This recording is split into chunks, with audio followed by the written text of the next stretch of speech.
I'm going to begin, guys, by asking, I mean, you guys are sort of old friends. So I was going to just ask about when you realised you wanted to kind of work together. Is it something that were you kind of writing bits and bobs when you were quite young? And how did this partnership kind of begin?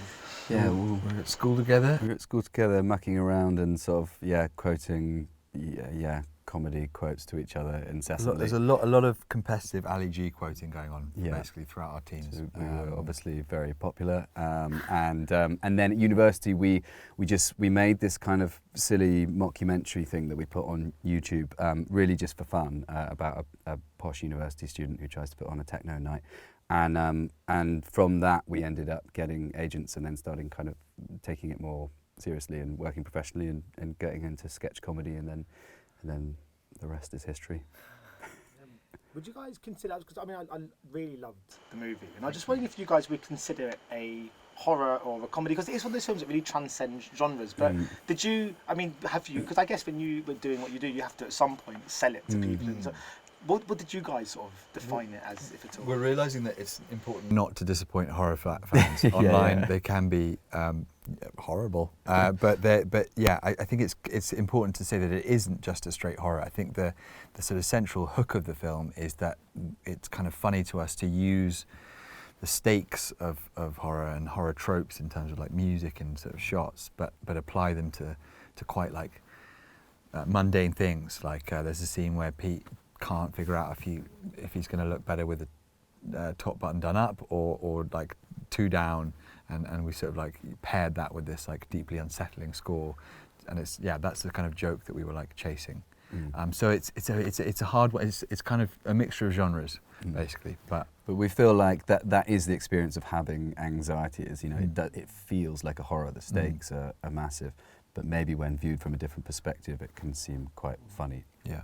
I mean, there's so many moments in this that it feels like you can sort of relate to sort of constant little bits. I mean, in something in your life when you were like across the last few years, did you find yourself sort of slowly writing little bits as you go? Because there's so many things, when someone says, when you sort of someone cancels on you, it's like the best thing in the world, for example. Because this one of the things I took from this is like staying in is always preferable. When you sort of think to yourself, do I want to go to that? That's the message of the film, is just stay indoors. Stay in. Or when someone says to you, oh, you're in great form last night, like the worst sentence you can hear. Sort of so many little things that in life happen that I think were injected into this. Did you find yourself slowly kind of writing it over quite a while? Yeah, I mean, these are sort of based on small interactions kind of, they sort of accumulate. But I think one of the first scenes we wrote was the one on the stairs where one of the characters turns to Pete and says, you're not doing too well this weekend. And we, as a kind of first jump off of the script, we were like, what if there was a world in which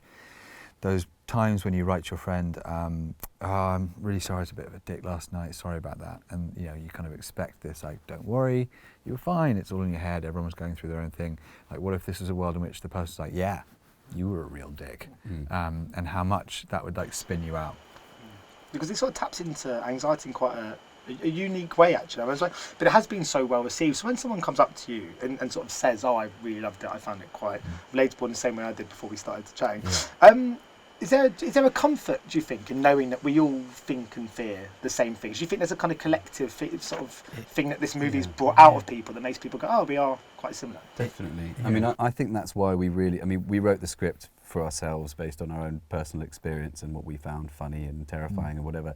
And then when we shared the script with friends, it was amazing how many people would come back being like, that literally reminds me of this weekend, or I have that fear all the time, or that's my worst nightmare, what you just described. And it was really that when we realised, okay, this is something we all share, we've got to try and make this film, because I think it will reach a lot of people. I mean, and that's the tough thing about these experiences, is that you don't want to ruin the party by sort of just being honest about how you feel. You don't want to say, you don't be the one that's like, okay, everyone stop having fun, I feel like you hate me, because that does feel quite self-centered. So it's like it's a sort of catch-22, and I guess if it gives people the opportunity to vent about that feeling, then great. And when you're writing it, was it an art of knowing how far you could push it? So was it kind of a bit of trial and error? Because I guess you want to build up this kind of anxiety and him believing, what might be sort of happening around him. Was it kind of trying to constantly sort of push how far it could be plausible? And was it kind of exactly, because we didn't want it things to. The challenge was always to not make it so awful for him that the audience was like, why is this guy not just getting in his car and getting the hell out of there? So it was all about like breadcrumbing moments of like relief and light relief and comedy, and where suddenly one of the friends would be kind of nice and sensitive, and then like thinking about how to sort of pull the rug again and make things even more horrible for this guy. Yeah, and I think that it was the same process in the edit as well. Tom would do like lots of different types of performances and you know, all kinds of different, just different accents, crazy, different hats. Yeah. But you know, ones where he seemed too vulnerable in bits, we were like, oh, we can't actually do that because you're siding too much with him and you're feeling too sorry for him. So then we'd go for the slightly more prattish ones where you could, you could have fun enjoying his misery. Did you guys feel sorry for him when you were writing it sometimes? I don't know. Yeah, we sort of. I don't like him. We don't I think that's because we that's don't. something about some masochistic thing. When I watched it first, I was like, oh, this is a very expensive therapy session for me. But yeah, I think that hopefully he's complicated and you're sort of rooting for him enough to carry it through. But we didn't ever want it to be as simple as like this guy is this poor, victim. Was it quite fun to play around with the kind of notion of privilege in this one? Because all those fears and anxieties can in some degree be connected to narcissism, which can then be linked to privilege. So was that quite an interesting thing to play with it? Yeah.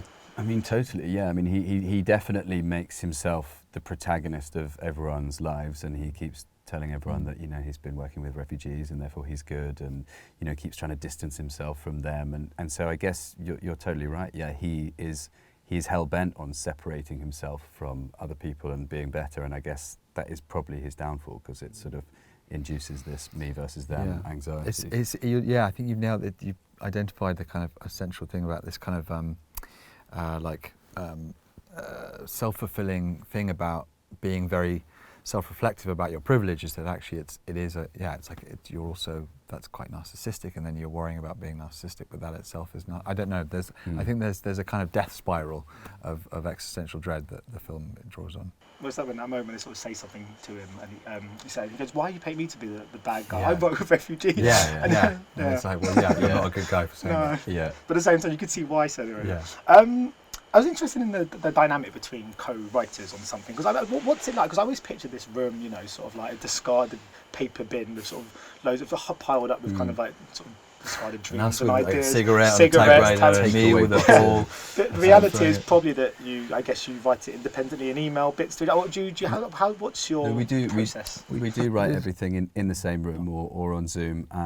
We have tried in the past to kind of go away, write drafts and email stuff, and it just doesn't kind of click as well, because I think when we're writing together, we sort of lead each other on. Our background is sketch comedy. We kind of improvise the scene as it goes, and it feels like it flows much better in that respect.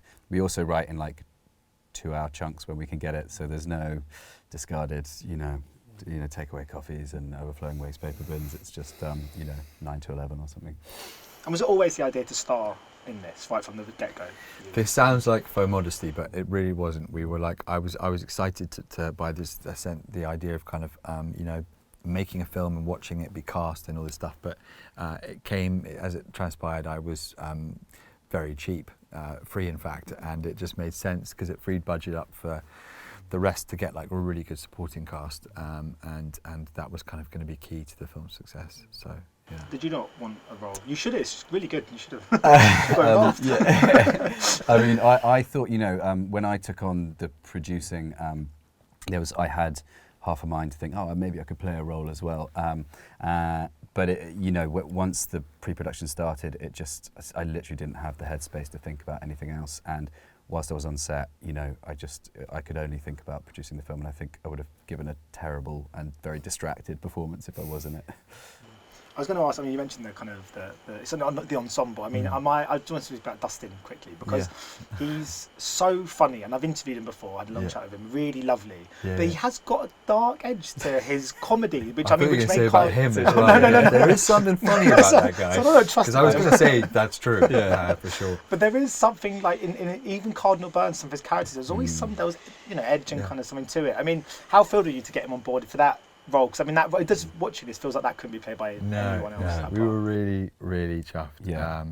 And he just had a kid, and he did us a massive favour, basically. And I don't think anyone else has that kind of crazy glint in their eye, quite like Dustin. A little bit troublesome on set. You like to go around telling everyone there were plot holes in this particular scene, and maybe they should all back But out that was the all film. appropriate. But that I think added to the unsettling energy on set. Yeah. I mean, of course, they are heightened characters and heightened kind of scenarios, but it is grounded in reality. I was wondering if you've got any friends who have seen this and have recognised bits of themselves in the characters. Well, no one has been forthcoming about being No. like, I'm like Archie, aren't I? I think if I you guess are 'cause like if you're like Archie, Archie, you don't say that. You don't, Yeah. you don't know. That's yeah, why. exactly. Yeah. But I think everyone's met those kinds of people, and it's nice that they are archetypes, and it feels like no matter what background you're from, like everyone knows those types of people, whether they're kind of obnoxious or smug or whatever. They sort of speak to an authenticity that's universal. I mean, the film is great, and I really enjoyed it. But is there still an element for you guys of surprise when you come up with an idea? You sort of think this will be really funny. You put it out to the world, and when it is playing festivals, it is really well received, has great reviews, and people are seeing it. Is it still kind of like, oh shit? Yeah. Even though you're very proud of what you did, does it still kind of hit you? Yeah, we're still racked with self-doubt about the whole thing. Yeah. You know, I think, you just have to. I mean, it's you have to be the opposite to the main character in the film, basically, and just like back yourself.